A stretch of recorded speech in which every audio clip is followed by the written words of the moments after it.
Okay, so for this panel, we'll be working on a woven stitch, just called the weave. We'll be doing a little basket. I'm just going to show you kind of how to start it off. So, your project will have these guidelines on them. I've already started them off, but you, much like a running stitch, but longer, or a satin stitch, I guess, but farther apart, just cover the lines until they are all the way across the project. I will be using two colors so that you can see the difference that they make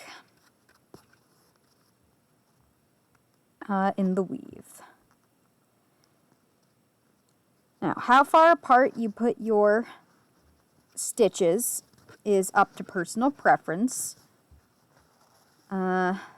I tend to put them a little bit closer, but these are at a bit of a medium length so that you can more easily get your woven string under them, because it can be kind of difficult to do that when they're far apart. I mean, close together. When they're far apart, it's easier, but I don't think it looks quite as good, personally. Unless that's the effect you're going for. But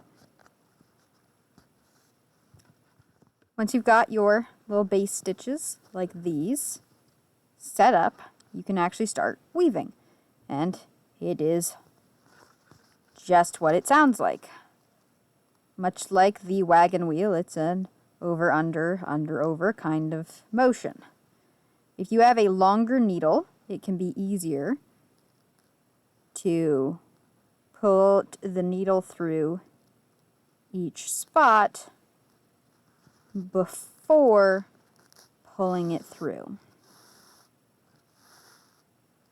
Another thing that you'll kind of end up doing is, you can see how it's made itself longer, is you'll have to pull it up a little bit here and there.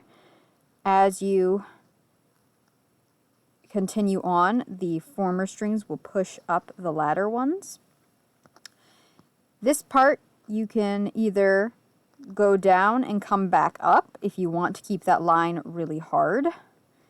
If you want to pull in the design, then you would not do that. For the basket, I want to keep the line hard, so I am just doing a quick pull down through the fabric to secure it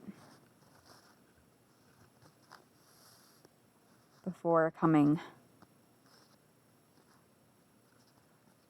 back up just right next to where I was. And if you're going to do it like this, you want to kind of make sure that its exit point is hidden under that last string, so just kind of like right along that edge. And then do the opposite motion of what you did the first time. So if you went under, over, you're gonna go over, under, under.